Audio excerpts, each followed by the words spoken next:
उमर चले बहन के घर गजब में सोच सोच कर, उमर चले बहन के घर गजब में सोच सोच कर, उड़ाएंगे हम उनका सर जो है नबी के दीन पर।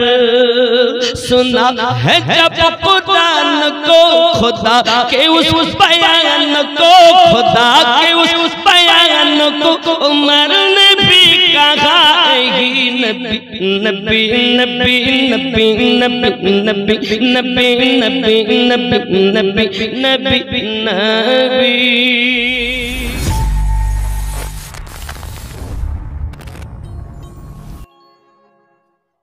आज কমিটি বিন্দুর বড় আশা আমিনুদ্দিন ভাই আমাদের এটা মাদ্রাসা উন্নতি করে মসজিদ উন্নতি কল্পে জালসা আপনার কাছে আমাদের নিবেদন হযরত ওমর রাদিয়াল্লাহু তাআলা আনহু সম্পর্কে কিছু আলোচনা আপনি রাখবেন।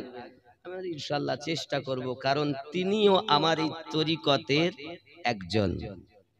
ফারুক আজমের কথা তো বলতেই হয়, जिसकी পাওয়ার এ है, যার ক্ষমতা এমন। একদিন ফজর নামাজের পর ওমর রাদিয়াল্লাহু তাআলা আনহু ওয়াজ করছেন, শ্রোতারা শ্রবণ করছেন। এমন সময় সূর্য উঠে গেছে ওয়াজ করতে করতে। এই সূর্য উদিত হওয়ার পর সূর্যের যে কিরণ ফারুকের গায়ে লাগছে, তো ফারুক একটু গরম নজরে সূর্যের দিকে তাকিয়েছেন। সঙ্গে সঙ্গে মহান আল্লাহ ফারুকে আজমের দৃষ্টি শক্তিতে আল্লাহ সূর্যের জ্যোতি কমিয়ে দিয়েছে। তিনি ফারুক जिसकी निगाह से सूरज की रोशनी गई, वो तेरे मेरे तरीकत की रहबार है।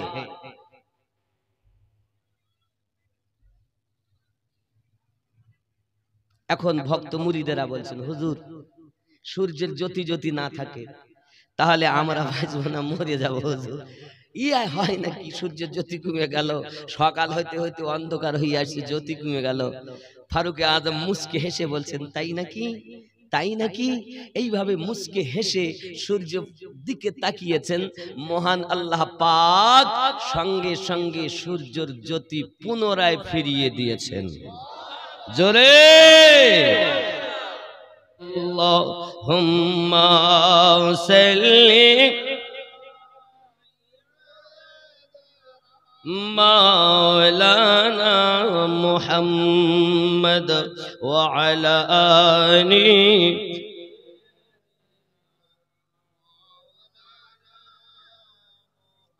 নাম ওমর, লকব ফারুক, কুনিয়াত আবু হাফস, পিতা খত্তাব, মাতা হান্তামা। বাবজি আমার খুব খেয়াল করুন, আল্লাহ রসুল সাল্লাল্লাহু আলাইহি ওয়াসাল্লামের জন্মের 13 বছর পর ওনার জন্ম হয়। রাসূলুল্লাহ সাল্লাল্লাহু আলাইহি ওয়াসাল্লামের মতোই তিনি বয়স পেয়েছিলেন। নবী পাক যেমন 63 বছর বয়স, ওনারও তেমন 63 বছর বয়স ছিল ইন্তেকালের সময়। জোরে বলুন না ইয়া রাসূলুল্লাহ। বাবজি আমার গায়ের রং ছিল উজ্জ্বল গৌরবময়, টাক মাথা, গন্ডদেশ, মাংসবিহীন, ঘন দাড়ি ছিল, আর এই গোবের 2 কানা ছিল একটু লম্বা। বীর পুরুষ ছিলেন, যতই মানুষের মাঝে তিনি দাঁড়াতেন তাকেই মনে হতো সবার থেকে লম্বা। জোরে বলুন। তিনি জন্ম থেকে নিয়ে বাবা আমার খালিদ বিন ওয়ালিদ রাদিয়াল্লাহু তাআলা রাসূলের পাকের বিশিষ্ট সাহাবী, এরা গোত্র থেকে মুগিরার এই গোত্র থেকে ইনি এসেছেন হযরত ওমর ফারুক রাদিয়াল্লাহু তাআলা। খুব খেয়াল করবেন, হযরত ওমর রাদিয়াল্লাহু তাআলা আনহু জন্মের পর থেকে ওনার কাজ ছিল উট চরানো, জঙ্গল উট চরাতেন। বাবা মাইক ঠিক রাখো, সোনা আমার, মানিক আমার, কলজে আমার, কলজের বোটা মাটি মাইক ঠিক না করলে আমি প্রতিদিন বকতে হচ্ছে, কত বকবো, কথা বুঝেছেন। আর তারপরও রাতে তো সেইভাবে রেস্ট নাই, সারা রাত ওখানে ফাতিহায়, সকালেরও ফাতিহায়, তারপরে কি সেইভাবে তো দিনে আরাম হয় না। আর আমি তো চলি নেব, চলায় তাই চলি, বলায় তাই বলি। এ যাহা কিছু দেখছেন আমার না আছে ইল, না আছে আমল, না আছে কোনো কিছু, এ যা আছে সব হুজুরের দান, উনি চালাচ্ছেন তাই চলছি। ইশকের ব্যাপার, প্রেমের ব্যাপার। এই জন্য আব্বা আমার, আমি বলতে পারি, নইলে আমি তো কুত্তার থেকেও খারাপ। আমি আমার পীরের দরবারের কুত্তাও যদি হতাম তাও নিজেকে ধন্য মনে করতাম। শুনে রাখো, আল্লাহর ওলির দরবারে বক্তা হয়ে গেলে হয় না, আল্লাহর ওলির দরবারে মাস্টার, ডাক্তার, এমএলএ, এমপি, মুফতি, মুহাদ্দিস হয়ে গেলে হয় না। আল্লাহর ওলির দরবারে যাওয়ার তরিকতে দুটি নিয়ম দিয়েছে। এক নাম্বার নিয়ম হলো আপনি যাবেন অগাধ বিশ্বাস নিয়ে। দুই নাম্বার নিয়ম হলো দরবারের তার থেকেও নিজেকে নিকৃষ্ট মনে করে যদি যান, এই দুটি যদি আপনার সঠিক থাকে, আল্লাহর রহমত ঝরবে আর মাজার থেকে ফায়েজ আসবে। তুমি তো মুফতি হয়ে গেছো, তুমি তো মুহাদ্দিস হয়ে গেছো, তুমি তো এমএলএ, এমপি সেজে গেছো, তুমি তো বলছো হুজুরের বয়স এত, আমার বয়স 80 বছর, হুজুরের বয়স 40 বছর, আমি গিয়ে চুমা খাবো। কি বলছি তোকে চুমা খেতে খেপা? তোর তো মনই তৈরি হয়নি, মন নাই। মন থাকে কচুর বনে, কি করব সিংহাসনে, পাচায় গু আল্লাহ, ও করে লাভ নাই। যার মন ভালো তার জন্য মুর্শিদ নাজাতের কান্ডারি, তার জন্য মুর্শিদ সবকিছু। জোরে বলুন, আমার কথা বুঝতেছে? জি আব্বা। হযরত আমিরুল মুমিনিন রাদিয়াল্লাহু তাআলা আনহু পৃথিবী সরজমিনে রাসূল পাক সাল্লাল্লাহু আলাইহি ওয়াসাল্লামের জন্মের 13 বছর পরে জন্ম নিয়েছেন। আব্বাজি আমার, তিনি এমন একজন সুঠাম দেহের মানুষ ছিলেন বাবা, গায়ের রংটাও খুবই সুন্দর ছিল, দেখতে খুবই ভালো মানুষ ছিলেন বাবা। উট চড়ানো হলো ওনার কাজ, পৃথিবী সরজমিনে তিনি উট চড়িয়ে থাকতেন বাবা। আমার কোন রকম যদি দেরি হতো, ত্রুটি হতো, ওনার পিতা ওনাকে আঘাত করতেন। হযরত ওমর রাদিয়াল্লাহু তাআলা আনহু একদা পিতার অত্যাচারে জর্জরিত হয়েছেন। ওরে আমার সোনা মানিকেরা, আমার বন্ধুগণেরা, বাবারা, ভালো করে মাথায় রাখুন, হযরত ওমর রাদিয়াল্লাহু তাআলা আনহু এমন একজন ব্যক্তি পৃথিবীর সরজমিনে যার মতো আপনার কিনা ব্যক্তি ওই আপনার দেখা যায় না মক্কা নগরেতে।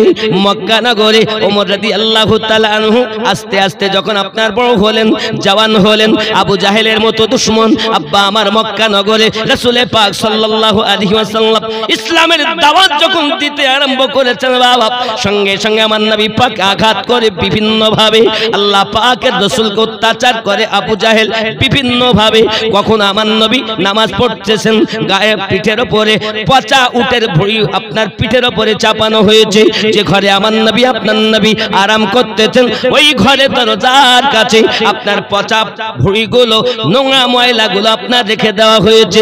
নবী দো জাহান সাল্লাল্লাহু আলাইহি ওয়াসাল্লাম ঘর মোবারকা থেকে বাইরে বার হয়ে ওই নোংরা গুলো নিজ হাতে পরিষ্কার করে আল্লাহ পাকের দরবারে ফরিয়াদ করছেন, আল্লাহ মক্কা নগরে আমি নবীকে যারা চেনে নাও তাদেরকে আল্লাহ তুমি ক্ষমা করে দাও।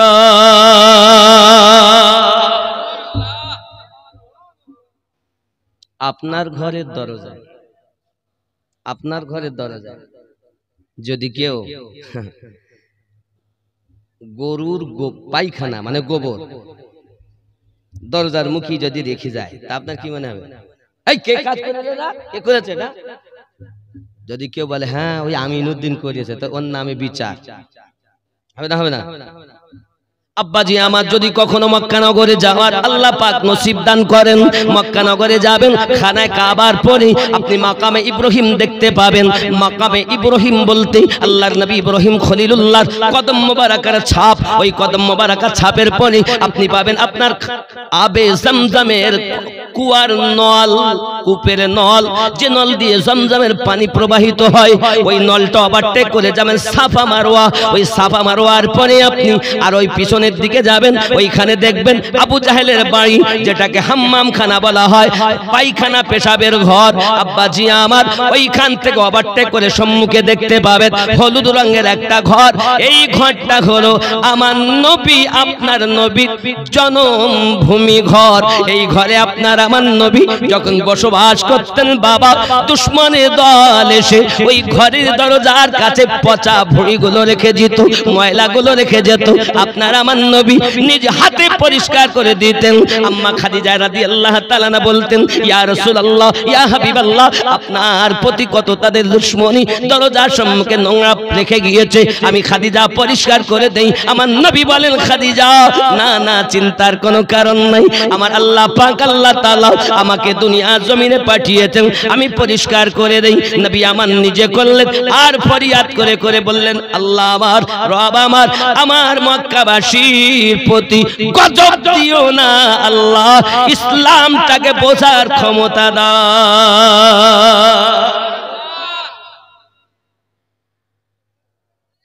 তিনি আমাদের নবী। আল্লাহ হলেন রহমানুর রহিম, আমাদের নবী হলেন রউফুর রহিম। জোরে বলে रब है सबके लिए रब्बुल आलमीन, इन्हीं होलेन रहमतल लिल आलमीन। वो रब है, ये वो रहमत है, वो खुदा है, ये मुस्तफा है, वो ला शरीक है, ये बेसया है, ना उनका कोई शरीक है, ना इनकी जैसा कोई बनने में ये बेमिसाल, बनाने में वो लाजवाब। जरे बोलून কথা কি বুঝতে পারছেন? হযরত ওমর রাদিয়াল্লাহু আনহু উপস্থিত হয়েছেন। বাবা মাদ্দার ছিলেন বড় বড়, কোথাও কোথাও কুস্তি হতো, কুস্তির জন্য চলে যেতেন, কুস্তিতে উনি জয়লাভ চলে আসেন। বাবা এখন হয়ে গেল বাবা আমার আবু জাহেল মিটিং ডেকেছে বাবা। ওই মিটিং এর ভিতরে পরামর্শ হলো, কেউ যদি মুহাম্মদ সাল্লাল্লাহু আলাইহি ওয়াসাল্লামের আপনার কিনা গলা কেটে এনে দিতে পারে, তাকে আপনার প্রাইজ দেওয়া হবে, 100 উট দেওয়া হবে। ফারুক আযম রাদিয়াল্লাহু তাআলা বলেন, এই কাজটা আমি করতে পারবো, আমি এটা করতে পারি। আব্বা আমার সোনা মানিকেরা, এমন সময়তে ওমর রাদিয়াল্লাহু তাআলা আনহু আপনার কিনা চলেছে আপনার কিনা নবী পাকের গলা কাটার জন্য। ওইদিকে আপনার আমার নবী আল্লাহ পাকের দরবারে ফরিয়াদ করে বলছেন, মালিক আমার রব, আমি নবী আপনার কাছে কত মানুষ মক্কা নগরে আমার সঙ্গে দুশমনি করে, তাদের জন্য আমি বদদুয়া করি না, তবে আপনার কাছে আমি নবী একটা জিনিস চাই, আমাকে দিন, ইয়া তো ওমর আমাকে দিন। আমার আল্লাহ পাক বলেন, হাবিব আমার, আপনি কাকে চাচ্ছেন বলুন। আল্লাহ পাকের কাছে রাসূল আমার জানিয়ে দিলেন, আল্লাহ খাত্তাবের বেটা ওমর আমাকে দিন। মহান আল্লাহ পাক বলেন, হাবিব আমি তোমার, তুমি আমার, তুমি যাতে রাজি আমি আল্লাহ তাতে রাজি। ওগো আমার হাবিবুল্লাহ, তুমি যাতে রাজি আমি আল্লাহ তাতে রাজি। চাইছো তুমি ওমরকে, আমি আল্লাহ ওমর তোমায় দিলাম। নবী পাক আল্লাহ পাকের কাছে চেয়েছেন, কেউ হয় মুরিদ আর কেউ হয় মুরাদ। मांग लेना और है, मांग लेना और है। ওমর তিনি যে নিয়েছিলেন আল্লাহর হাবিব যাকে, ফারুক আজম হলেন তিনি। জোরে বলুন। আব্বাজি আমার সোনা মানিকেরা, হযরত ওমর রাদিয়াল্লাহু তাআলা আনহু তলোয়ার নিয়েছেন, এখনো কালেমা পড়েননি মুশরিকি হালাতে। আব্বা আমার মুসলমানের সংখ্যা এক এক করে 39 জন হয়ে গেছে। আব্বা আমার রাস্তা দিয়ে যাচ্ছেন, আব্দুল্লাহ বিন নাইম তাকে জিজ্ঞাসা করছে, বাবা কোথায় যাও ওমর, এত জালালি মেজাজ কেন? ওমর বলে, আমি রাসূলের পাকের গলা কাটতে যাচ্ছি, আজকে কোনো না কোনো রফা দফা তার সঙ্গে হবে, কারণ আমাদের ধর্ম বাদ দিয়ে নতুন ধর্ম প্রচার করে, এটা কখনো সম্ভব নয়, তাই আজ রফা দফা আমি করার জন্য চলে যাচ্ছি। সঙ্গে সঙ্গে বাবা আমার তিনি ডাক দিয়ে বলছেন, আয় ওমর, তুমি যাচ্ছ নবী পাকের সঙ্গে রফা দফা করতে, তুমি কি খবর রাখো নবী যে ধর্ম প্রচার করে ওই ধর্ম তোমার দুলাভাই আর তোমার বোনের কাছেও ঢুকে গেছে।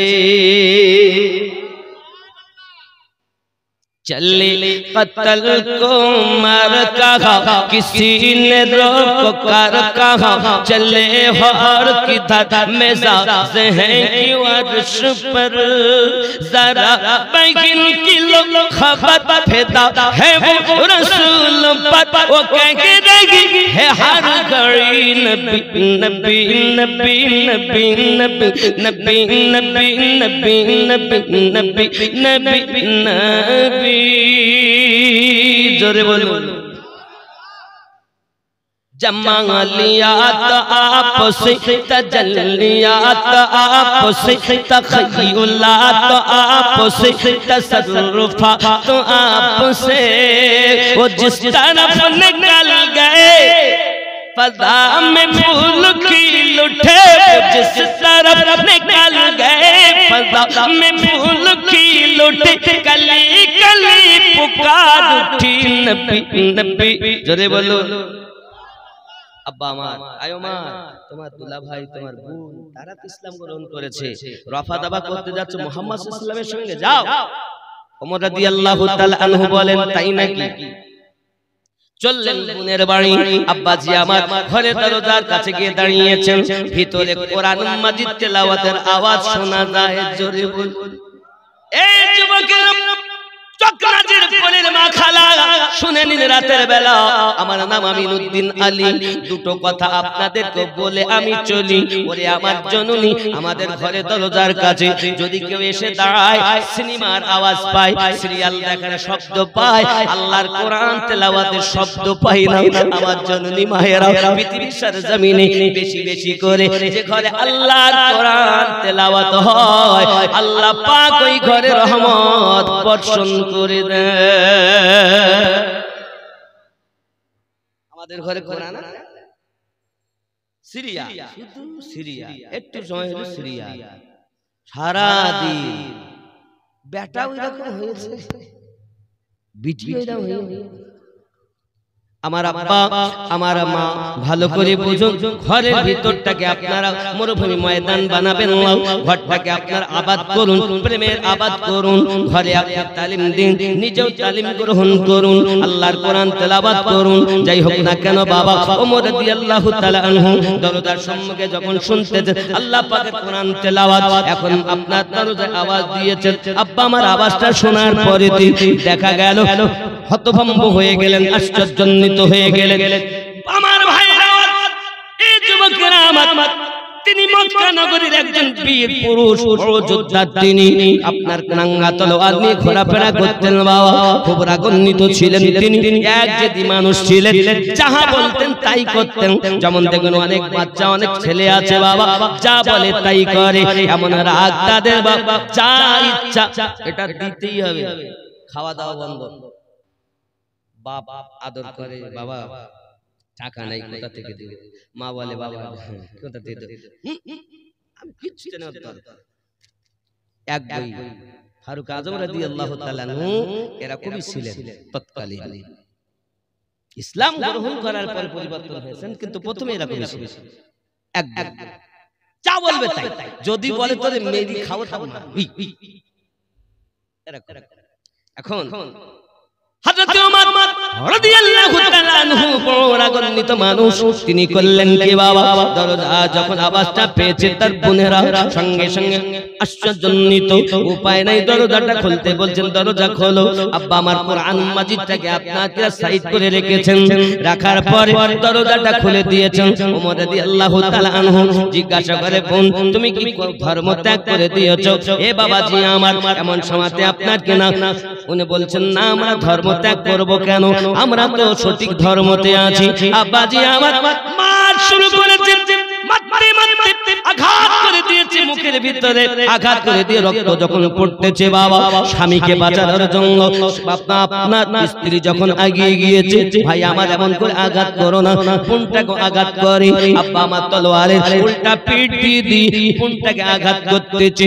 ইমানের এত জোর, বোন ডাক দিয়ে বলে ভাই এই ধর্মের জন্য জীবন দিতে রাজি, ইমানে দাগ লাগতে দেব না।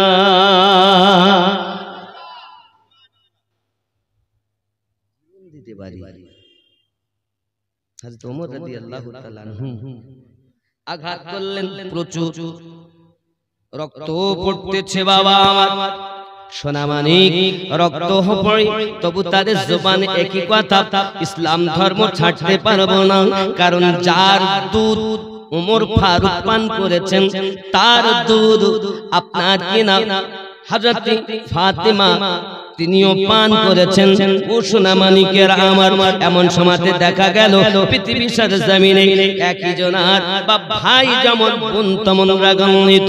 যুবক আমার যখন বোন একটি কথাই বলেছে, ভাই যতই মানেন আমাকে আঘাত করেন, আমার একটি মাত্র শেষ কথা, মেরেও যদি আপনি ফেলে দেন, আমি যদি শেষ নিঃশ্বাস ত্যাগ করে দিই আপনার আঘাতে, তবু জেনে রাখুন আমি ইসলাম ত্যাগ করতে পারবো না।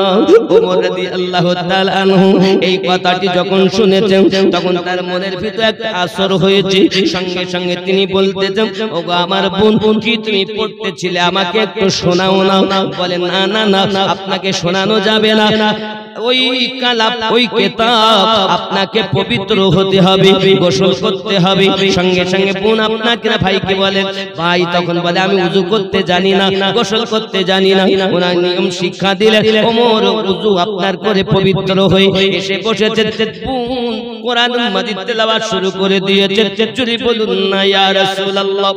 যুবকরা আমার, আল্লাহ পাকের কোরআন তেলাওয়াত শুরু যখন করে দিয়েছে, সঙ্গে সঙ্গে ভাই আপনার ওমর রাদিয়াল্লাহু তাআলা আনহু শ্রবণ করতেছেন, চিন্তা করতেছেন, তাই তো এত সুন্দর বাণী আমি জীবনেতে শুনিনি। বোন শুরু করেছেন, আউযু বিল্লাহি মিনাশ শাইতানির রাজীম, বিসমিল্লাহির রহমানির রহিম,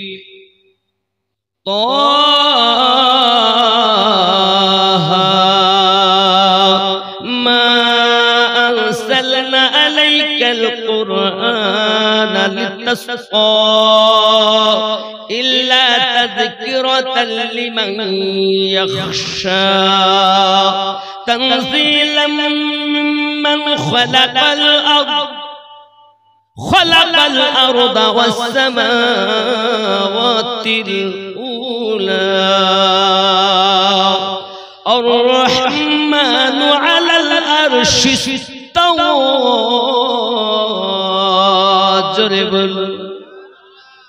পাঁচটি আয়াত যখন বোন শুনিয়েছে, হযরত ওমর রাদিয়াল্লাহু তাআলা তিনি কাব্য রচনা সাহিত্যিক ছিলেন, ভালো কবিতা রচনাও করতে পারতেন তিনি।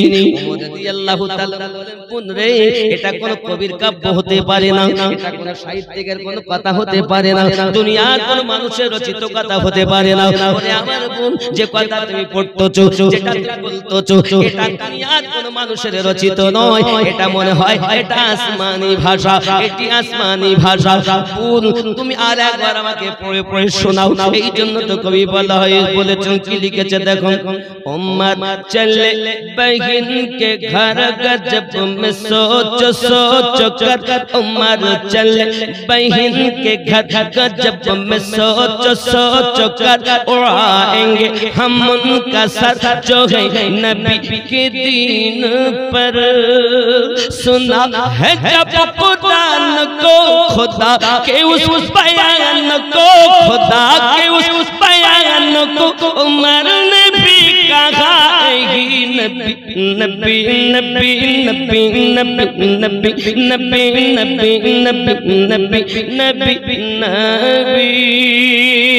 जोरे बोलो नबी नबी नबी नबी नबी नबी नबी नबी रदा का जो बयान है वजीफा तमाम है वही तो नेक नाम है नबी का जो गुलाम है जो आशिक नबी हुआ खुदा का वो वली हुआ जो आशिक नबी हुआ खुदा का वो वली हुआ वही हुआ जन्नती नबी नबी नबी नबी जोरे হবে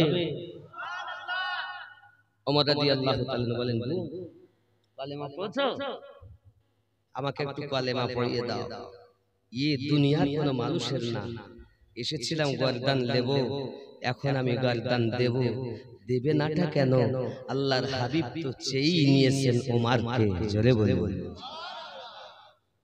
এখন ওমর রাদিয়াল্লাহু তাআলা বলেন আমি যাব চলো দুলা ভাই সহ বোন সহ আমার রাসূল পাক সাল্লাল্লাহু আলাইহি সাল্লাম যেখানে সেখানে গেলেন আব্বাজি আমার যাচ্ছেন এমন যেসব সাহাবায়ে کرام রিদওয়ানুল্লাহি তাআলা আলাইহিম আজমাইন ওখানে উপস্থিত তারা বলছেন হুজুর ওমর আসছেন হাতে নাঙ্গা তলোয়ার আমার রাসূল বলছেন তাকে আসতে দাও ওমর রাদিয়াল্লাহু তাআলা আনহু গেলেন যাচ্ছেন নবী পাক বলছেন ठीक है मोज़ेज़ा मेरे नबी का कह दिया तो हो गया मोज़ेज़ा मेरे नबी का कह दिया तो हो गया आपने कतरे को दरिया कह दिया तो हो गया ज़ोरे बोलो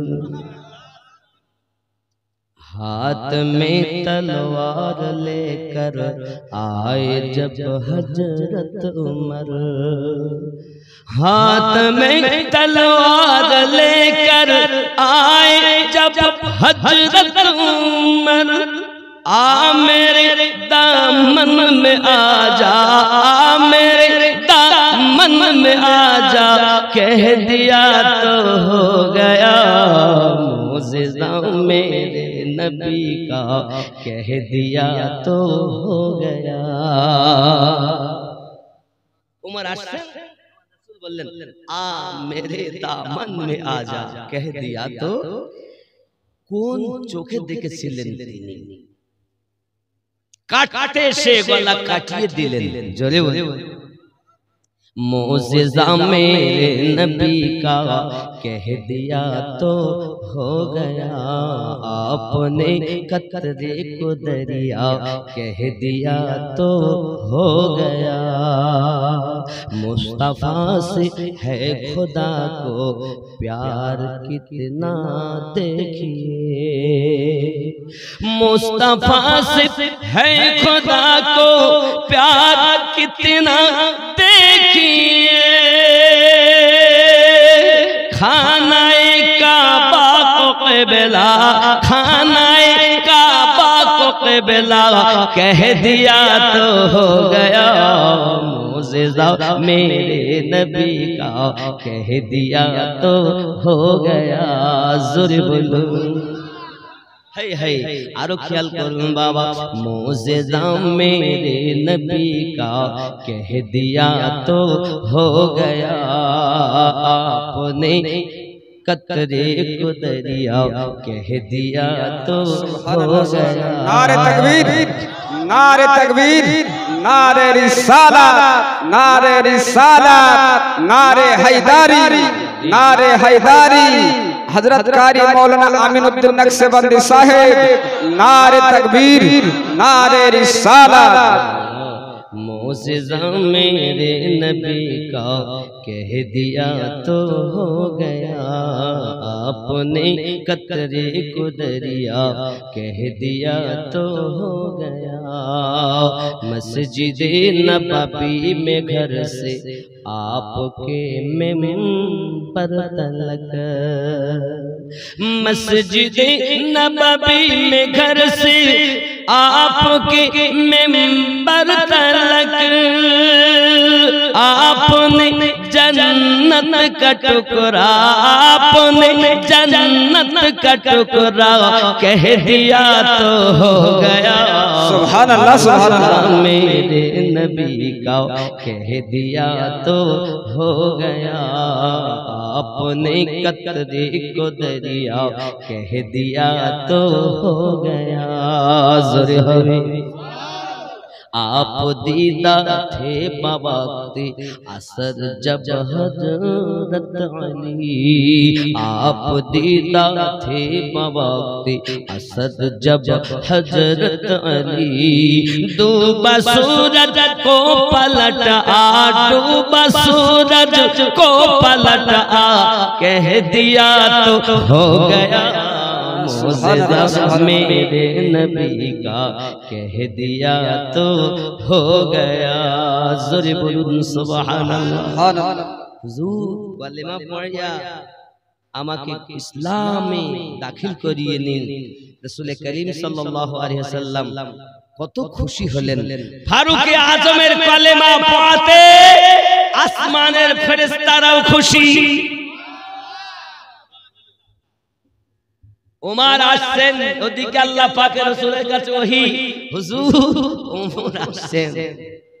আমার নবী বলেন আসতে দাও। আকাশের ফেরেশতারা আকাশে পর্যন্ত নারা লেগেছে, জমিনেও নারা লেগেছে। কারণ ওমর তিনি 40তম মুসলমান, উনি বলেছিলেন 40 হতে দেব না। আর মাসিয়াতে খোদাবন্দি বলেন 40 হোকর रहेगा, 40 হোকর ही रहेगा। এখন মানুষ মরার পর আমরা 40 করি না। একজন এসে বলবে হাতির দাঁত, মসজিদ দাঁত, কি বলবে? বেদাত। যখন থেকে ফারুক আজম দ্বারাই ইসলাম গ্রহণ হয়েছে, আমরা তখন মনে করি 40 দিন মানুষ মরার পরে একটু দুয়ার আয়োজন করি, তাই আমরা করি। বাপজি আমার ওইটাকে স্মরণ করে, কারণ ইসলাম তার পথ থেকে আস্তে আস্তে প্রচার শুরু হয়েছে। তার আগে ওগো বাবা জেনে রাখো, ইসলাম গ্রহণ করার পরও কেউ নিজেকে মুসলমান বলে দাবি করতে সাহস করত না। মুসলমান বলে কেউ যদি নিজেকে দাবি করত, তাকে আপনার শাস্তি দেওয়া হতো। কেউ যদি কলেমা পড়তো, তাকে আপনাকে আঘাত করা হতো। কেউ যদি নামাজ পড়তো, তাকে আঘাত করা হতো। ওমর রাদিয়াল্লাহু তাআলা আনহু যখন কলেমা পড়ে নিয়েছেন, আপনার আমার নবী বলেন ওমর রাদিয়াল্লাহু তাআলা আনহু আমি একটু নামাজ আদায় করব। এমন সময় ভিতরের দিকে যাচ্ছেন, ফারুক আজম বলেন আকা ইয়া রাসূলুল্লাহ সাল্লাল্লাহু আলাইহি ওয়াসাল্লাম, এখন আর ভিতরে হবে না, চলেন মক্কার সরজমিনে কাবা শরীফের চবুতরাতে যাইয়া আমরা নামাজ আদায় করব। যদি বলুন সুবহানাল্লাহ। নবী আমার বলেন ওমর তুমি কি জানো এই নামাজের জন্য আমি নবীকে কত কষ্ট হতে হয়েছে, এই নামাজের জন্য আমি রাসূলের পাককে কত আঘাত সহ্য করতে হয়েছে। আমি যখন খানায় কাবা আপনার সিঁড়ি আনি, খানায় কাবার বারান্দাতে নামাজ শুরু করে দিয়েছি, আমাকে কত আঘাত করেছে। আবু জাহেলের দলের লোকেরা আমাকে অত্যাচার করেছে। ওগো ওমর তুমি জানো না আমার প্রতি অত্যাচার করেছে, এমনকি একবার আমার গলাতে ফাঁস লাগিয়ে দিয়েছে, আমার জিহ্বাখানা যেন বার হয়ে যায়। খাতুনে জান্নাত ফাতিমা তুজহরা সালামুল্লাহি আলাইহা ছুটে এসেছেন আর নিজে পিঠ থেকে ওই ময়লাটা সরিয়ে দিয়ে আপনার কিনা আমার রাসূলের পাক নামাজটা সমাপ্ত করেছেন। হাত দুটি তুলে ফরিয়াদ করেছেন, আয় রব্বে করিম এই মক্কার মানুষ আমায় চেনে না, তুমি তাদের হেদায়েত নসিব করে দাও। সুবহানাল্লাহ, সুবহানাল্লাহ। এমন নবী জগতে পাবেন না, আব্বা আমার এমন দরুদি আর পাবেন না। এই জন্য আমার গাউসে ওয়াহারি রাহমাতুল্লাহ আলাইহি বলেন হায় হায় এতিম হালেমা আমিনার কোলে ওগো রহমত নেমে এলো, প্রসাব পরে অশ্রু ঝরে উম্মত বলে কাঁদিল, রহমত নেমে এলো। দুঃখী জনের ঘরে ঘরে খাই নাই কে তার সন্ধান করে, পাথর পেটের পরে নিজের রাত্রি কাটালো, রহমত নেমে এলো। সুবহানাল্লাহ সুবহানাল্লাহ। আব্বাজি আমার সোনা মানিক রাসূল করিম সাল্লাল্লাহু আলাইহি ওয়াসাল্লাম এমন একজন দয়াল নবী, এমন একজন দরিদ্র নবী আজ জগতে খুঁজে পাওয়া যায় না। আব্বাজি আমার ফারুক আযম রাদিয়াল্লাহু তাআলা কলেমা পড়ার পরে টুকটুক করে আবু জাহেলের দরজাতে যে আওয়াজ দেয়, দরজাতে যখন আওয়াজ দিয়েছে আবু জাহেল দরজাটা খুলে দিয়েছে। খোলার পরে ওমর রাদিয়াল্লাহু তাআলা আনহু বলতেছেন, আয় আবু জাহেল, তুমি জানো আমি তোমাকে বলতে এসেছি ইসলাম ধর্ম আমি গ্রহণ করে নিয়েছি, আমি ইসলাম ধর্ম গ্রহণ করে নিয়েছি। দরজাটা খুলে ওমর রাদিয়াল্লাহু তাআলা আনহুর মুখে আবু জাহেল যখন এই কথাটি শুনেছে, বাবা আমার মনে মনে রেগে কিন্তু বিষ হয়ে গেছে। আব্বা ফারুক আযম বলেন, আবু জাহেল তোমার জেনে রাখা দরকার মুহাম্মদ মুস্তাফা সাল্লাল্লাহু আলাইহি ওয়াসাল্লামের উপরে আঘাত করার আগে আমি ওমরকে আপনার কিনা পাশ করতে হবে, জানতে হবে, বুঝতে হবে। এতটুকু কথা যখন ফারুক আযম বলেছে, আবু জাহেল রাগের চোটে দরজা বন্ধ করে দিয়েছে। জানিয়ে দিয়ে গেলাম মুহাম্মদ সাল্লাল্লাহু আলাইহি ওয়াসাল্লামের বিরুদ্ধে যদি কোনো কথা বলো, আমি ওমর তোমাদের বেঁচে থাকতে কোন মায়ের বেটা মায়ের কোলে ফিরে যেতে দেব না।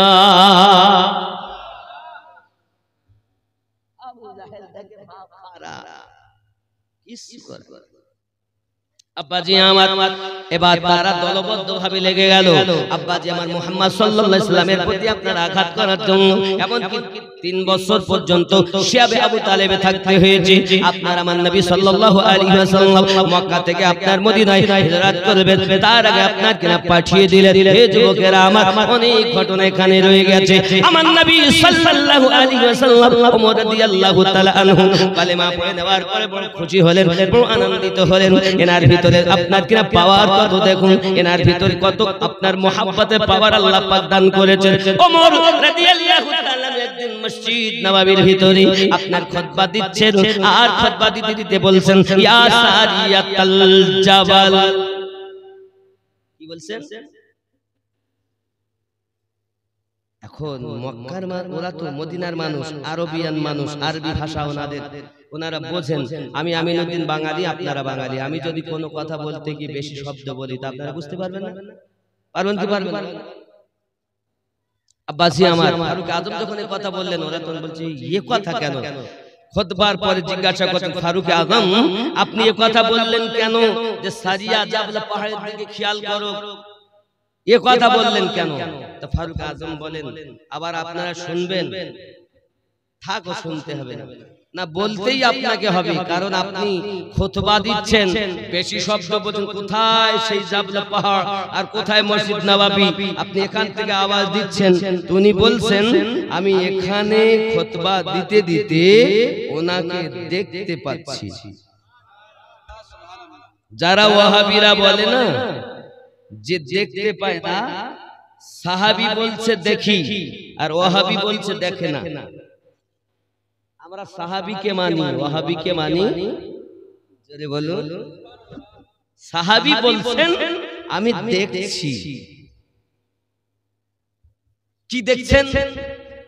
না তো জিহাদের মাঠে দুশমনের দল জাবল পাহাড়ের তলদেশ থেকে সারিয়ার প্রতি অত্যাচার করতে আসতেছে, আমি খুতবা দিচ্ছি মসজিদ নববীতে, দেখতে পাচ্ছি হাজার হাজার মাইল দূরের অবস্থা।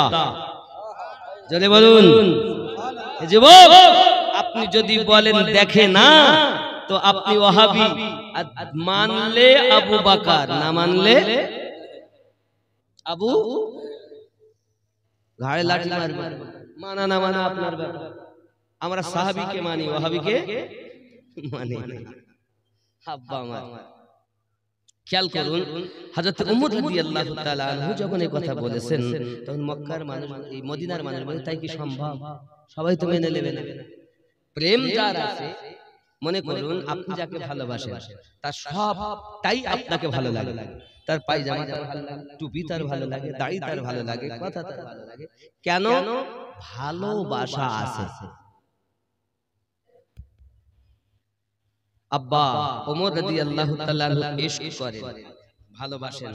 এমন সময় ওনার প্রতি নজরবন্দি করা, এখান থেকে দেখা যাবে হাজার হাজার মাইল দূরে, তাই কখনো মেনে নেওয়া যায়? কখনো না। তাহলে আপনার প্রতি নজরবন্দি করা হবে, আপনি যাতে করে নজরে নজরে থাকেন, কেউ যেন আপনাকে না মনে করে যে আপনি হয়তো অগোচরে থাকলেন, কেউ নজরবন্দি করলো না, আর কেউ দুশমনের দল এসে গেছে, এসে বলতেছে যে না ওমরের প্রতি নজরবন্দি করা হয়নি, সারিয়া জিহাদের মাঠ থেকে এসে বলে দিয়েছে, এই সুযোগটা যেন না পায়। এই জন্য ওমর রাদিয়াল্লাহু তাআলার প্রতি নজরবন্দি। নজরবন্দি মানে গোসল করতে গেলে মানুষ ডিউটি দেবে, ঘুমালেও ডিউটি দেবে, ইবাদত করলেও, এক কথায় মানুষের নজরের বাইরে যাবে না, সদা সর্বদাই নজর।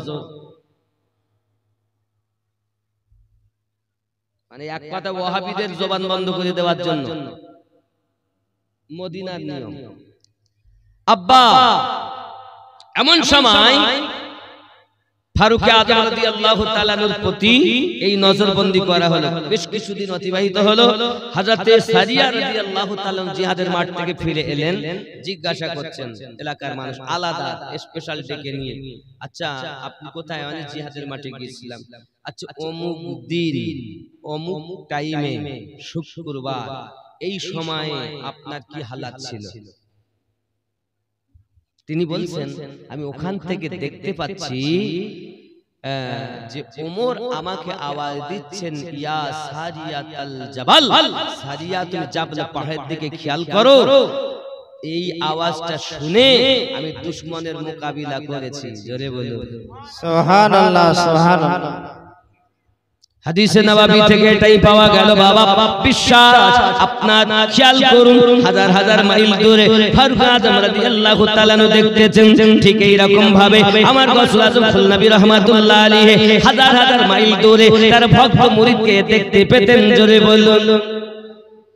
যদি বলেন হুজুর কেমন কথা বলতেছেন, হে বাবাজিরা আমার, আমি আপনাদের কাছে এক সংক্ষিপ্ত একটা কথা বলি।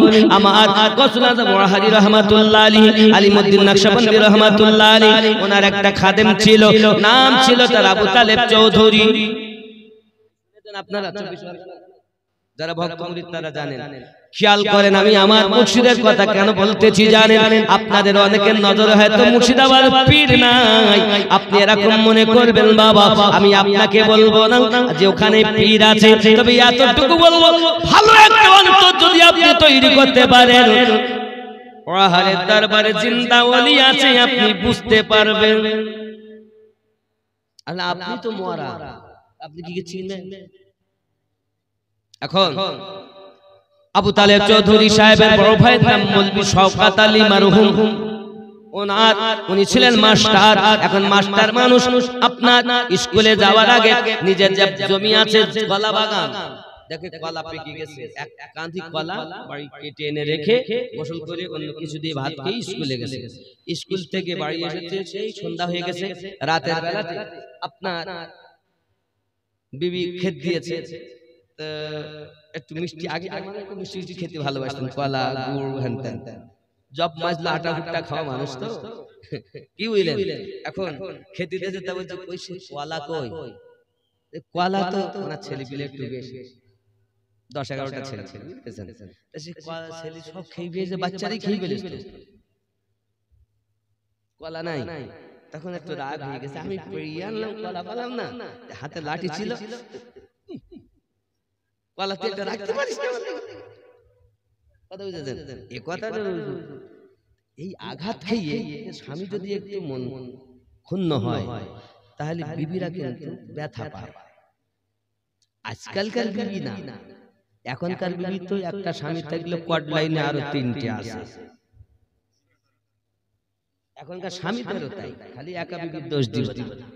অনেক বিবি এমন আছে স্বামী তো বাড়ি থাকে না, বাইরে রাজমিস্ত্রি কাজ করে, হ্যালো তোমার কেমন আছো বলো, জীবন আমার গেল, তুমি আমার জান। এখানকার মেয়েরা বলে চলে না, খুব ভালো। নিজের স্ত্রী থাকা পরও কোয়াড লাইনে সম্পর্ক করা জিনিস আছে না নাই? নিজের স্বামী বাদে অন্য ছেলে, খালাতো ভাই, ফুফাতো ভাই, মামাতো ভাইয়ের সঙ্গে কোয়াড লাইনে গল্প করা জিনিস আছে না নাই? আছে। আমি বলছি বলে এরা মনে করছে মানে মামিনাদিন কিচ্ছু জানে না। এই ভাদের বউ ভাসুরির নাম জানে না, জানে কিন্তু লজ্জায় ধরে না। তা মনে করছে মসজিদে দাঁড়িয়ে আছে, এরা কিছু বোঝে না। মা আমরা সব বুঝি, লজ্জায় বলিনি। বাপ আমার এখন মেরেছে যখন কোনো কথাই নাই। মাস 3 পর ওয়াহারি রহমাতুল্লাহ আলাইহি কারামাত শোনেন আমার হুজুরের। হযরতে ওয়াহারি রহমাতুল্লাহ আলাইহি গিয়েছেন 24 পরগনা সফরে। এখন গেলে ওই মৌলভী শওকত আলী সাহেবের বাড়িতে ওনার কিন্তু উঠেছেন। এখন ওখানে ওঠার পর ইনি সব খাওয়া যতটা হুজুর যা খেতেন ভালোবাসা আপনারা জানেন উনি কি খেতেন তাও লেখা আছে ওনার জীবনীতে, আপনারা পাবেন উনি কি খেতে ভালোবাসতেন তাও লেখা আছে। এখন ওখানে গেছেন, সব রকম আইটেম যতটা পেরেছেন উনি করেছেন, সব ইনি খাচ্ছেন, কিন্তু কলাও দিয়েছে, কলাতে হাত দিয়েছে। মৌলভী সাহেব শুধু বলছেন হুজুর আপনার জন্য বড় শখ করে আমি কলা এনেছি, বাগান থেকে কেটে পাকা কলা গাছ, পাকা কলা হুজুর খান। তুমি কলাতে হাত দিচ্ছেন না। 2-3 বার বলার পর ওনার হাতে তো লাঠি ছিল, লাঠি দিয়ে মারবো বাড়িতে, এই কলার লেগে আমার মাকে তুই মেরেছিস, তুই মনে করিস আমি কিছু জানি না? তুই ভাবিস আমি কিছু দেখি নে? তুই আমার মাকে লাঠি দিয়ে মেরেছিস, আর আমার মা সারা রাত কেঁদেছে, আমি ওয়াহারে বসে বসে সব দেখেছি। এই ভক্ত মুরিদ, তুমি কি মনে করো তুমি যেমন বিছানায় ঘুমিয়ে যাও তোমার মুর্শিদরা কোন ঘুমায়? না রে না না, তুমি ঘুমাইয়া যাও আর তোমার ঘরে ডিউটি তোমার মুর্শিদ দেয়। এই ভক্ত ছাই বুঝাতে পারবো না, এই প্রেমের কথা আমি কই না। এই প্রেম আলাদা প্রেম, বীর মরে না, বীর জিন্দা, আলাদা জিনিস আব্বা, ওটা ইশকের বাজার। আর বেশি গভীরের নাম এরা খুঁজেই পাবে না কিছু। এজন্য বাপ আমার এটা এমন একটি নদী সাগর, যেমন ডুবুরি তেমন ডুব দিয়ে হীরা মণি মুক্ত আপনার কিনা চুনে এনে দিয়েছেন। ডুবুরি যেমন ভিতরের মাল দিবে তেমন, কিন্তু এ ডুবুরি এখন নাই। লেবাস পোশাকধারী খুব ভালো, ডিগ্রি এতটা খুব ভালো, এখানকার মাল নাই। আব্বাজি আমার সোনা মানিকেরা ভালো করে মাথায় রাখুন, পৃথিবীর সরজমিনে একজন ভালো মানুষ হতে হবে, ভালো মানুষ হতে হবে। ভালো মানুষ হতে গেলে নিজেকে ভালো হতে হবে। আপনি হয়তো বলবেন আমিনুদ্দিন ভাই আপনি উঠে থেকে ভালো একটা মনের কথা বলছেন, এই কারণে। আচ্ছা আমাদের এটা পশ্চিম বাংলা তো বাবা, এই পশ্চিম বাংলার রাজধানী কোথায় গো? জি, পশ্চিম বাংলার রাজধানী ভগবানগোলা। তো কোথা? কোন কথা? কনিকাতা বলেন, কোন খাতা? কলকাতা অথবা কলিকাতা পশ্চিম বাংলার রাজধানী।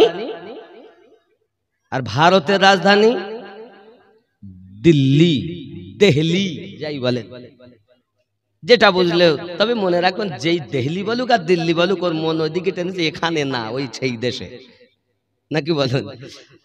আর এই যে দেহ রাজধানী, এই দেহ রাজধানী, এই দেহ যে দেশ, এই দেহের রাজধানী কোথায়? কথা বলেন জোরে, সবাই একসঙ্গে বলেন না। হৃদয়, হৃদয়, কলব, অন্তর। আল্লাহ পাক রব্বুল ইজ্জাত বলেন আমি মানব দেহের ভিতরে একটি রাজধানী দিয়েছি, রাজধানী যদি ভালো হয় পুরো দেহ ভালো হবে। ওই রাজধানীটার নাম হলো কলব। জোরে বলুন সুবহানাল্লাহ। এই কলবের রোগ হলো 14টা। কটা কটা? আমার এই ওয়াজ বলো সব মৌলবীরা করবে না, এরা শুধু ওয়াজ করে ফজিলাতের ওয়াজ। ডান পা দিয়ে মসজিদে উঠলে এতটা নেকি, বাম পা দিয়ে হাগার ঘরে গেলে এতটা নেকি,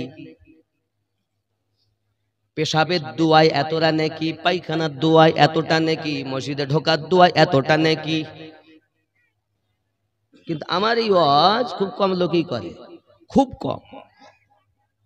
যুবকরা আমার কলবের রোগ হলো 14টি, আমি বলিনি, আমার আল্লাহ পাক জানিয়েছেন। এই কলব যার পরিষ্কার হয়ে গেল ওই ব্যক্তি একজন সুপারম্যান হয়ে গেল। কলব যাহার ভালো, দেহ তার ভালো, মন যাহার ভালো, সব কিছু তার ভালো। মন যার ভালো, ইবাদত তার ভালো। মন যার ভালো, দান তার ভালো। মন যার ভালো, কথা তার ভালো। মন যার ভালো, সব কিছু তার ভালো। ঠিক না বলেন? এই কমিটির লোক জালসা দিয়েছে, আমাকে 30,000 টাকা দিচ্ছে। কত কথা বলেন? আমাদের আমিনুদ্দিন 30 করে লিছে বলবে, বলো বলেও বাবা এরপর তো আমি 50 করে লিব, আর লিব পায়ে ধরে লিব। তাও কেন লিব বাবা? আপনার টাকা নিয়ে আমি সব খাই না গো। একটা প্রতিষ্ঠান তৈরি করছি আহলে সুন্নাত ওয়াল জামাতে, হয়েও গেছে, মাদ্রাসা চলছেও, কিন্তু মাদ্রাসার কাজ বন্ধ নাই, চলছে। আব্বা এই আপনাদের কালকে আমি আসার আগে ওই মাদ্রাসায় 1 ঘন্টা মাটির কাজ করি, তাই এসছি। কি মনে করছেন? 30,000 টাকা দিলে 3,000 টাকাও আমি লেই নে, 2,000 টাকা আমি লেই, যাওয়া আসা খরচা বাদ দিয়ে সব মাদ্রাসায় দেই। আপনি আমার হিংসা করেন, কোনো অসুবিধা নেই, যত করবেন আমার তত লাভ। বলছে মুর্শিদাবাদের লোক গরিবকে বললে মুর্শিদ, আমার কাছে ওরাহারি বলতেন মুর্শিদাবাদ নয়, এটা মুর্শিদাবাদ, মানে মুর্শিদের আবাদ। যে জায়গায় মুর্শিদ থাকে তার আবার গরিব হয় না, এটা আমার মুর্শিদের দেশ। আল্লাহ রহম করুক, জোরে বলি আমি। আর আপনাদের আজকে মেহফিলের শেষ মোনাজাত যিনি করবেন জনাব মাওলানা মোহাম্মদ বদরুল আলম সাহেব মাদ্দাজিল্লাহ আলিয়া, তিনিও বড় এই তরিকতের একজন মোহাব্বতের মানুষ। জোরে বলুন সুবহানাল্লাহ।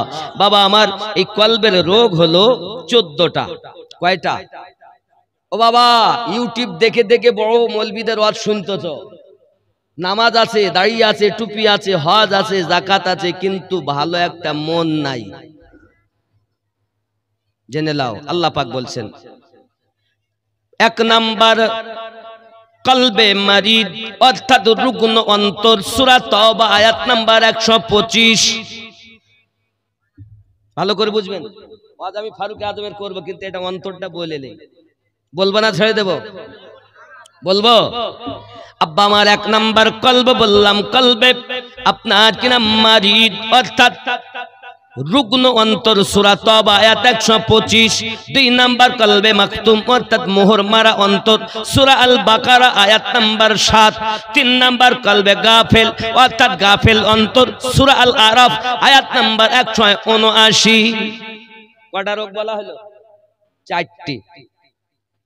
আব্বা আমার 5 নাম্বার বলা হয়েছে কলবে মুতমাইন্না অর্থাৎ শান্তিপূর্ণ অন্তর, সূরা ফজর আয়াত নাম্বার 27। যুবকরি ভালো করে বুঝুন। 6 নাম্বার কলবে মুনির অর্থাৎ বিনতি অন্তর, সূরা কাফ আয়াত নাম্বার 33 ও 34। হে যুবক আমার 7 নাম্বার কলবে জায়েক অর্থাৎ বক্র অন্তর, সূরা আল ইমরান আয়াত নাম্বার 8। সবকিছুই কোরআনে আছে, চোরেরা বলে না। নামাজ তো দিয়েছে, কিন্তু ওই নামাজে রব দেখে না, ওই নামাজে নবীও দেখে না, ওই নামাজে কিছুই দেখে না। নামাজও পড়ে আর মন মাঠেও থাকে, আছে না? এই সব আমাদের মতো বক্তা চোরদের জ্বালায় আপনারা সঠিক জিনিস পাননি। দোষ আপনাদের না, আমাদের। আব্বাজি আমার ভালো করে বুঝুন। 8 নাম্বার কলবে আমা অর্থাৎ অন্তর, অন্ধ অন্তর, কলবে আমা অন্ধ অন্তর, অন্তর দেখে না, অন্ধ। তার মানে কলবে চোখ আছে। জোরে বলুন। দারিমি শরীফের ভিতরে লেখা, জিবরিল আলাইহিস সালাম বলেন নবীকে যেদিন মিরাজে নিয়ে যাই, গোসল দেওয়া হয়, আমার নবী পাকের কলবে আমি জিবরিল 2খানা চোখ দেখেছি। রাসূলে পাকের হকের জাহিরি দুটি চোখ, কলবি দুটি চোখ। আবু দাউদ শরীফে বলা হয়েছে মোহরে নবুয়াতকেও চোখ। নবী আমার বলেন আমি ডাইনে যেমন দেখি, বামে তেমন দেখি, সামনে যেমন দেখি, পিছে তেমন দেখি, উপরে যেমন দেখি, নিচে তেমন দেখি। আমার কাছে কিছু লুকায়িত নাই, মা কানা মাইয়া কুন, সব কিছুই আমি দেখেছি। এজন্য সরকার আলা হযরত আজিমুল বরকত আলাইহি রহমান রিদওয়ান বলেছেন, और क्या और कोई गायब किया तुमसे नेहा हो भला, जब खुदा ही ना छुपा तुम पे करोड़ों दरूद। বলো বুঝতে হবে, খালি পড়লে হবে না, বোঝার নামই আসে। বুখারী শরীফ যদি ইশকে রাসূলের কাছে পড়া হয় তো তোমার দেহের রোগ চলে যাবে, আর বুখারী যদি দুশমনে নবীর কাছে পড়া হয় তো রোগ আসবে। কি কি রোগ আসবে? কিয়াম নাই, দরুদ নাই, দুয়া নাই, মিলাদ নাই, নাই নাই নাই, কিছুই নাই। ও আছে শয়তান কোথাকার। বুখারী যার তার কাছে পড়তে হয় না, বুখারী এমন মানুষের কাছে পড়তে হয় যার কাছে পড়লে বুখার চলে যায়, রাসূলের দিদার নসিব হয়। যুবক আমার কথায় রাগ করো না। 9 নাম্বার কলবে খাস অর্থাৎ বিনতি অন্তর সূরা, আচ্ছা অন্ধ অন্তরটা আয়াত বলা হয়নি, সূরা হজ আয়াত নাম্বার 46। 9 নাম্বার কলবে খাস অর্থাৎ বিনতি অন্তর সূরা হজ আয়াত নাম্বার 54। 10 নাম্বার কলবে কাসি অর্থাৎ কঠিন অন্তর সূরা আনআম আয়াত নাম্বার 43। 11 নাম্বার কলবে মুকাফফাল অর্থাৎ তালা লাগানো অন্তর সূরা মুহাম্মদ আয়াত নাম্বার 24।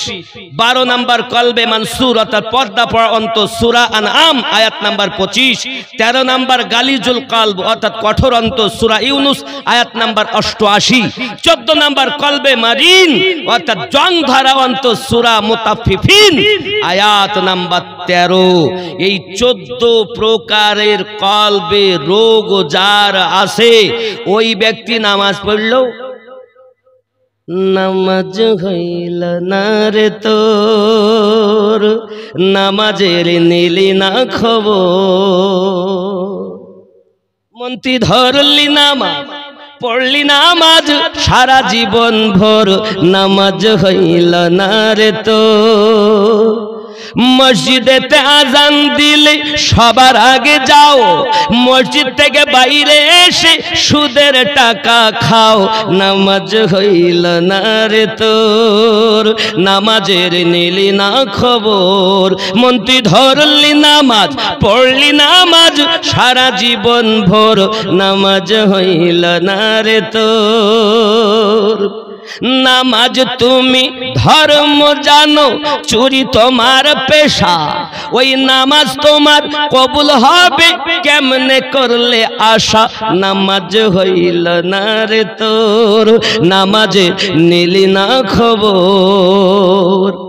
নামাজের ভিতরে তোমায় মশায় কামড় দিলে, মশা তুমি আগে মারো রুকু সেজদা ফেলে, নামাজ হইল না রে তোর, নামাজের নিলি না খবর। মন্ত্রী ধরলি নামাজ, পড়লি নামাজ সারা জীবন ভোর, নামাজ হইল না রে তোর। দেহ ঝুকানা इबादत नहीं, जिस्म को झुकाना जाहिरी इबादत है, दिल को झुकाना बातिनी इबादत है। शरीयत लेकर इबादत नहीं होती है, 4 चीजों को लेकर इबादत होती है। शरीयत, तरीकत, मारिफत, हकीकत 4 मिले হয় আল্লাহর ইবাদত। এই ওয়াজ আপনাকে কোন মৌলবি বলবে না, বেশিরভাগ শুধু আজ ফজিলাতে এই কাফের মুনাফিক কি শুরু করেছে। এই ভারতে কোন মুফতিতে কোন বক্তাতে ইসলাম প্রচার করেনি, করেছে আশিকে রসুলে। জোরে বলেন। যাই হোক, রাগ করবেন না বাবা, অনেক কথাই বলে ফেললাম। একটু দরুদ আল্লাহুম্মা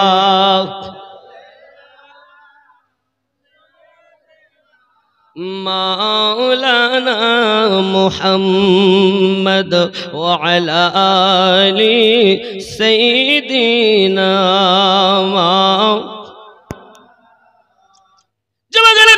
আমি আপনাদের কাছে বোঝাতে চাই পৃথিবীর সরজমিনে, আচ্ছা এই যে মসজিদ, এই মসজিদের জন্য এমন কেউ নাই যে ৫,০০০ টাকা দিবেন আব্বা? তাহলে আমি ঘটনাটা বলি। ওমর রাদিয়াল্লাহু তাআলা অনেকে আস্তে আস্তে আস্তে চলে যাচ্ছে, বলছে রাত অনেকই চল বাড়ি চল, টাকা দিতে হবে আর নইলে এখনই টাকা চাইলে বিপদ। এত মসজিদের উন্নতি গল্পে জালসা। আব্বা কেউ নাই যে ৫,০০০ টাকা দিবেন? আহলে বায়াতের শানে মিল হবে। আমরা ৫ কলি টুপি পরিধান করি, ৫ কলি, ৫ ওয়াক্ত নামাজ, রাসূলে পাক সাল্লাল্লাহু আলাইহি ওয়াসাল্লামের ৪ জন কি নাম? ৫০০ সমজাদ আর একজন দিয়েছেন ১০০। আল্লাহ দান কবুল করুন। জোরে বলি নারে তাকবীর, নারে রিসালাত, ইয়া রাসূলুল্লাহ, নারে রিসালাত, ইয়া রাসূলুল্লাহ। গৌসুল আজম কোরাহারি জিন্দাবাদ, গৌসুল আজম খুল নবী জিন্দাবাদ, ইমামে রব্বানী জিন্দাবাদ, মাসলাকে আলা হজরা জিন্দাবাদ, মাসলাকে ইমামে আজম জিন্দাবাদ, নারে তাকবীর, আল্লাহু আকবার। নাই বাপ একজন ৫,০০০ টাকা দিবেন আব্বা? নেই। একটি ছেলে মায়ের নামে, আব্বার নামে মসজিদে দিবেন। মসজিদে দিলে লাভ আছে, ক্ষতি নেই। আব্বা ভালো করে বোঝেন, এই মসজিদে যারা দেয় এই মসজিদ কিন্তু গলবে না। বগি দেখেছেন না, ট্রেনের বগি? পৃথিবীর যত মসজিদ আছে সব হবে বগি। আর মসজিদ গুলো বলে আল্লাহ আমরা বলবো না তত সময়, ভালো যারা বেশি দিবেন না যত সময়, আল্লাহ বলবেন যা তোর আশা পূর্ণ করলাম, যারা তোকে ভালোবেসেছে সব তুই কোলে করে নিয়ে যাবি। ইঞ্জিন মসজিদ যদি বগি হয়, ইঞ্জিন হলো আল্লাহর খানায়ে কাবা। সুবহানাল্লাহ সুবহানাল্লাহ। তাহলে ইঞ্জিন, ইঞ্জিনের মতো ইঞ্জিন আছে? আছে। ইঞ্জিন দামি, বগিও দামি। এখন আমরা যদি হতে পারি দামি, তাহলে কোনো থাকবে না কমি। হযরতে ইদ্রিস পয়গম্বর জান্নাতের ভিতরে আছেন। নবী আমার যখন মিরাজে গেছেন, জিজ্ঞাসা করছেন জান্নাতের গেটে, ভাই কেমন আছেন? হুজুর ৫,০০০ বছর ঘুরতেছি। কয় হাজার বছর? বলবো না, ছেড়ে দেব। ৫,০০০ টাকা একজন হবে না মাদ্রাসা মসজিদের জন্য? একটি ছেলে মায়ের জন্য দেবেন। মা বাবা আমি মুসাফির মানুষ, এই হাত দিয়ে আল্লাহর খানায় কাবা ধরে এসেছি, বাবা আপনার জন্য দোয়া করব আল্লাহ যেন আপনাকে হজ উমরা মদিনার মেহমান বানিয়ে দেন।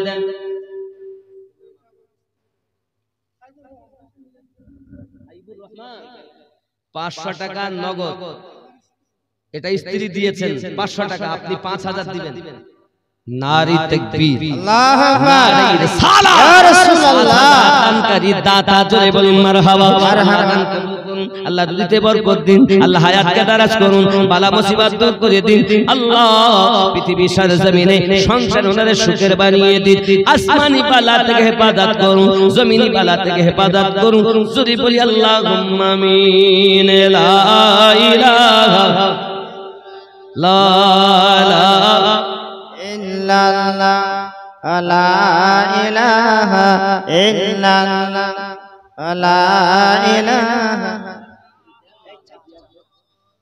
লা ইলাহা ইল্লাল্লাহ মুহাম্মাদুর রাসূলুল্লাহ।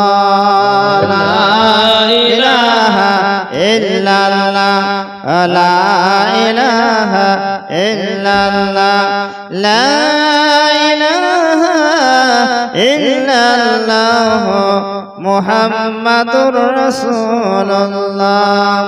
হাসবি রাব্বি জাল্লাল্লাহ, মা ফি কলবি গায়রুল্লাহ, নূর মুহাম্মদ সাল্লাল্লাহ। লা ইলাহা ইল্লাল্লাহ, লা ইলাহা ইল্লাল্লাহ। এ আল্লাহ পাকের কি খেলা, বাজলো ডঙ্কা কারবালা। রক্তেতে বহিল নদী তবু না ছাড়িল ইল্লাল্লাহ লা ইলাহা ইল্লাল্লাহ লা ইলাহা ইল্লাল্লাহ লা ইলাহা জিয়ারতে ওই মদিনা স্বপ্নে আমি দেখি সোনার মদিনা সুবহানাল্লাহ নবীর দেশে চলো না জিয়ারতে ওই মদিনা স্বপ্নে আমি দেখি সোনার মদিনা আমার নবী সোনার ছবি তো জাগানের নূরের নবী সেই নবীকে দেখার তারে মন হলো মোর দিওয়ানা স্বপ্নে আমি দেখি সোনার মদিনা নবীর দেশে চলো না জিয়ারতে ওই মদিনা স্বপ্নে আমি দেখি সোনার মদিনা জোরে হবে সুবহানাল্লাহ সুবহানাল্লাহ একজন হয় না আর একজন 5000 টাকা জোড়া হবে বাবা আল্লাহ পাক আল্লাহ তাআলা একা কাউকে পাঠাননি জোড়া জোড়া করে পাঠিয়েছেন এক দিয়েছেন 5000 আর একজন ব্যক্তি দিবেন 5000 জোড়া হবে মা কত টাকা 1000 টাকা করে ভান্ডারে ঢোকে 1000 করে ঢোকে একটু টাকা দিবেন বেশি করে মা মসজিদটাকে সুন্দর করে বানাতে হবে আজ দেখলাম উপরে কাজ বাকি অনেক কাজ বাকি আব্বা আমার কি আছে দিতে পারে নাই দুই নাম্বার একদম 5000 টাকা দিবেন নেই আছে ইনশাআল্লাহ তাআলা আল্লাহ কবুল করেন সরে বলি আমিন হযরত ওমর রাদিয়াল্লাহু তাআলা আনহুকে তখন নজরবন্দি থেকে বহিষ্কার আপনার ছেড়ে দেওয়া হলো ওমর রাদিয়াল্লাহু তাআলা আনহু আপনার কিনা দেখতে পেলেন মসজিদ নববী থেকে হাজার হাজার মাইল দূরে ওই ফারুকের তাওয়াজারের ভিতরে আছে তারা আপনার কিনা দূরের খবর রাখেন আমার হুজুর আহারি বলতেন বাবারা জেনে রাখো আমার murid কি দিয়ে ভাত খায় আমি আলিমউদ্দিন ওয়াহারি বসে বলতে পারি সুবহানাল্লাহ সুবহানাল্লাহ আব্বাজি আমার সোনা মানিকের আমার হুজুর আহাজি রাহমাতুল্লাহ আলাইহি এমন একজন আল্লাহর ওলি আপনি হয়তো বলবেন তাহলে আশপাশের লোক আপনাকে তেমন করে ভক্তি করে না কেন এরে আমার যুবকেরা চেরাগ আপনি দেখুন এত বড় হ্যালোজিন আপনারা দিয়েছেন দূরে কত সুন্দর আলো দেয় কিন্তু এত বড় ওর গোড়াতে কিন্তু আলো নাই অন্ধকার এটাই হলো আলোর স্বভাব যুবকরে আমার হুজুর আহাজি রাহমাতুল্লাহ আলাইহি এমন একজন ওলি আমি আপনাকে বুঝাই বাবা উনি কেরাম মানুষকে বড় ভালোবাসতেন পড়শিদেরকে বড় ভালোবাসতেন আব্বা আমার সোনা মানিকেরা এই কানাপুকুরে ছিল ওনার আপনার প্রথম কানাপুকুরে ছিল কানাপুকুরে দরবার ছিল খানকা ছিল হযরতে মাসুম রাহমাতুল্লাহ আলাইহি গাউসে খুলনা সন্তান ওনার হুকুমে উনি ওখানে আস্তানা করেছেন সুবহানাল্লাহ বলে সুবহানাল্লাহ সুবহানাল্লাহ এই যুবকেরা উনি যখন কানাপুকুর থেকে চলে গেলেন ওখানে ঈশ্বর জমিনে যুবক আমার জেনে রাখো ওনার ভিতরে এমন দয়া মায়া এমন আপনার কিনা মায়া মোহাব্বত ছিল বাবা এমন অবস্থা দেখা দেয় ওনার মহল্লাতে ওনার পড়শির মধ্যে বাচ্চা শরীর খারাপ হয়ে গেছে বাবা অনেক শরীর খারাপ হয়ে গেছে এখন শরীর খারাপ হলে কি হবে কিছু তো করার নাই আব্বাজি আমার ও সোনা মানিকেরা আমার রাত গভীর হয়েছে এখন বাচ্চা মরে যাই হালাত আব্বা আমার এই রাতের বেলা ডক্টর আনতে হবে নইলে বাচ্চাটাকে বাঁচানো যাবে না বলে বাইরে যাবার মতো ক্ষমতা কারো নাই কারণ তখন আপনার আশেপাশে জঙ্গল বাঘ বাস করত এটা আপনার নিশ্চিত দিনের বেলা অনেকে আপনার টাইগার রয়্যাল বেঙ্গল টাইগার দেখেছে এখন রাতের বেলাতে এত রাতে ডক্টর ডাকতে যাবে মোবাইল টেলিফোনের যুগ ছিল না রে বাবা তখন গাউসুল আহারি রাহমাতুল্লাহ আলাইহি বলেন কেউ যদি না যাও আমি আলিমউদ্দিন ডাক্তার ডাকতে যাব জেনে লাও বাবা ইহসান আলী কত 2000 আল্লাহ পাক দিয়েছে আমার ভাই ইহসান আলী আল্লাহ দেখতে যেন পায় মদিনার গলি এক মা দিয়েছেন 1000, আল্লাহ হবেন না তার প্রতি বেজার, স্বপ্নে করাবেন নবীজির দিদার। লাহে গো নবী লাই তুই কদমে চুমু খাবো, চরণ তুলি মাখবো গায়ে, পাইলে নিরা লাহে গো নবী। জোরে বলুন না ইয়া রাসূলুল্লাহ। আব্বালে হইয়া সৃজন, আখেরে করলেন আগমন। আব্বালে হইয়া সৃজন, আখেরে করলেন আগমন। ধন্য হলো বিশ্বভুবন, শান্তি এলো দুনিয়ায়, পাইলে নিরা লাহে গো নবী লাই, পাইলে নিরা লাই গো নবী। উম্মতি উম্মতি বলে কাঁদলেন তিনি জীবন ভরে, উম্মতি উম্মতি বলে কাঁদলেন তিনি জীবন ভরে। এখনো কাঁদিছেন নবী পাপী উম্মতের মায়ায়, পাইলে নিরা লাহে গো নবী লাই, পাইলে নিরা লাই গো নবী। আল্লাহ কবুল করো, জোরে বলি আমিন।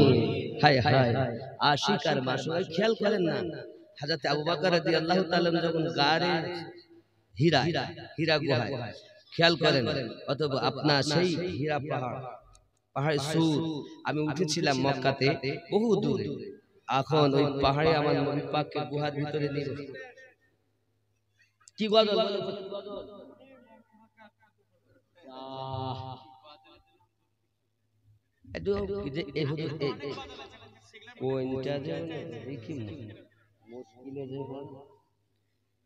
দেখেন, যদি পান তাহলে ভালো, কারণ ওনার মনে আসার চেষ্টা করে দেখেন, না পারলে তখন আমি আমার মতো একটা গাইবো।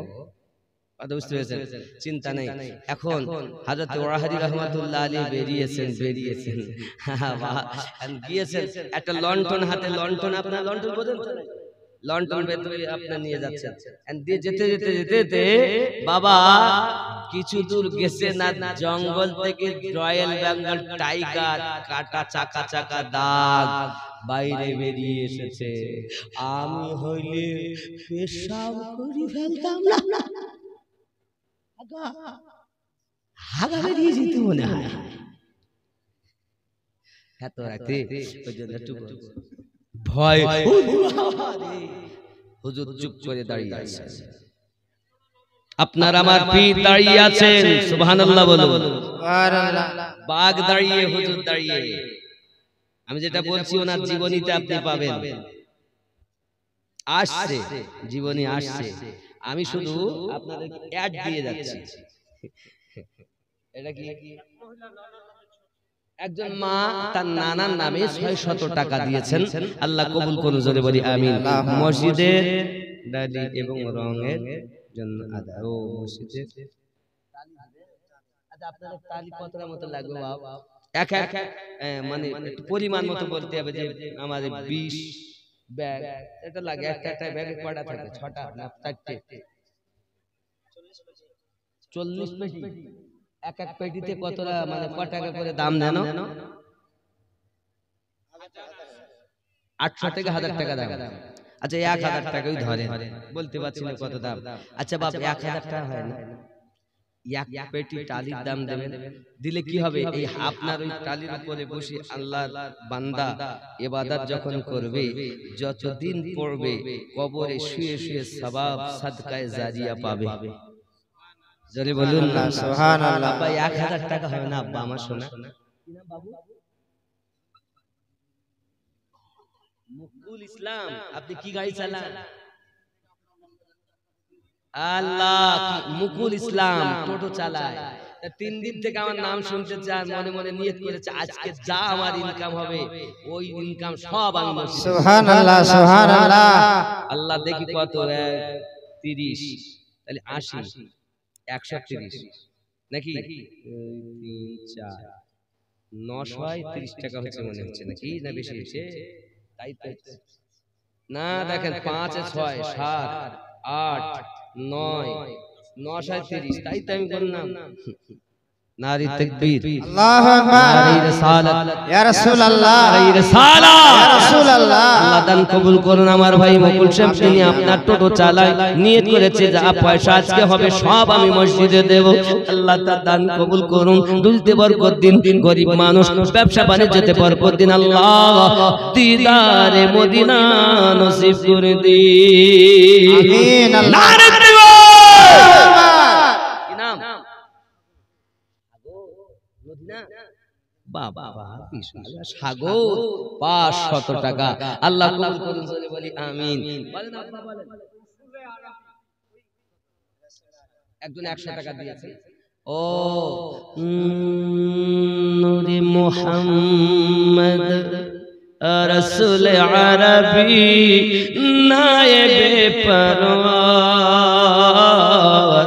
জিবরাইল চুমে যার দরবার সুবহানাল্লাহ সুবহানাল্লাহ তালি না হলে বলবো না তালি বাবা এক ব্যাগ হবে না একজন বলুন একটা দিব 1000 টাকা বেশি 40000 টাকার মোবাইল দেওয়ার পরে আপনি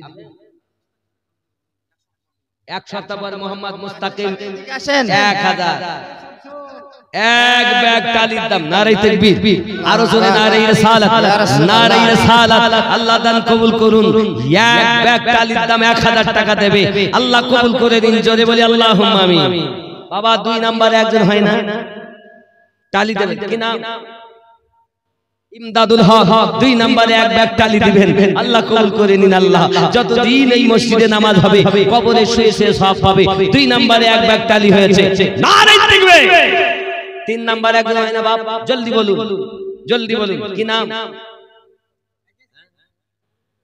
মুকুল শেখ 3 নম্বরে এক ব্যাগ তালি দিবেন আমার মা টাকা দিতে ধরেন দেখেন আব্দুল সালাম সুবহানাল্লাহ 1500 টাকা আমার আব্দুল সালাম ভাই 1500 টাকা দিলেন নারে তাকবীর জোরে বলি আমিন মুকুল সাহেব বললেন না মুকুল ভাই 3 নম্বরে দিয়েছেন এক ব্যাগ তালির দাম 4 নম্বরে একজন 4 নম্বরে এত লোক মায়েরা আপনারাও দিতে পারেন তালির দাম নামাজ পড়লে সওয়াব পাবেন যতদিন ওই মসজিদ কায়েম ততদিন সওয়াব আসেন কেউ 4 নম্বরে একটি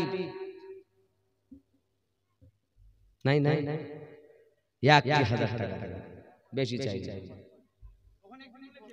বাবা মা কই নাই 4 নম্বরে একজন দিবেন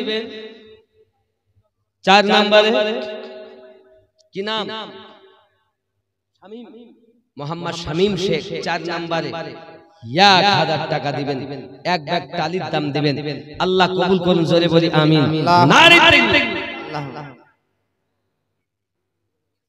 গজবু মাল কত দিবা 1000 5 নম্বরে চলে বলি আমিন নারে তাকবীর নারে রিসালাত ইয়া রাসূলুল্লাহ 5টা হয়ে গেল ইনশাআল্লাহ 40টা লাগবে আমি সোজা সপ্তাহ 40 ব্যাগ মনে বাবু মুদিখানা 1100 টাকা আল্লাহ কবুল করুন যদি বলি আমিন মনে করুন তালির দাম দিচ্ছেন গৌসে পাকের 11 শরীফে শরীক হয়েছেন জোরে বলি আমিন নারে তাকবীর বাবা 6 নাম্বার হয়ে গেল 7 নানির জন্য বাবু 3 নানির জন্য 200 টাকা দিয়েছেন 7 নাম্বারে একজন হয় না নূরে মুহাম্মদ রাসূল আরবি নায়েবে পরওয়ার জিবরাইল চুমে যার দরবার জোরে বলুন লাম থেকে হয় লা ইলাহা আলিফ থেকে হয় আল্লাহ মিম থেকে হয় নামে মুহাম্মদ যিনি রাসূলুল্লাহ শহীদ আলম ইমামে হুসাইন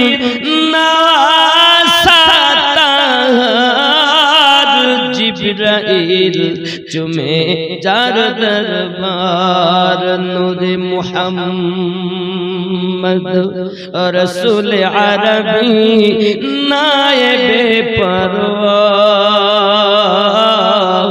जिब्राइल चुमे जार दरबार जोरे हवे सुभान अल्लाह जार कदम जमीने पड़िले दुनियार होय मिराज रसूल पाकेर जूता मुबारक अर्श अजीमेर ताज সেই নবীর রওজা দেখিলে হবে জান্নাতের হকদার জিবরাইল চুমে যার দরবার নূরে মুহাম্মদ রসূল আরবি নায়েবে পরওয়ার জিবরাইল চুমে যার দরবার জোরে হবে সুবহানাল্লাহ 7 নম্বরে একজন দেব কাজী সাহেব 1000 টাকা নারী তাকবীর মোহাম্মদ রেজাউল ইসলাম মাওলানা সাহেব ইমাম সাহেব তিনি দেবেন 1000 টাকা আল্লাহ পকেট যেন না হয় ফাঁকা 7 নম্বরে তিনি দেবেন 8 নম্বরে একজন হবে এ বাবা 8 নম্বরে 1000 হবে না এটা কি বলে শাবনাম মানে সকালবেলা কুয়াশা যে ফোঁটা ফোটে তার মানেই হলো শাবনাম জোরে বলি সুবহানাল্লাহ কি নাম বাবু শামীম শামীম শেখ আল্লাহ কবুল করুন জোরে বলি আমিন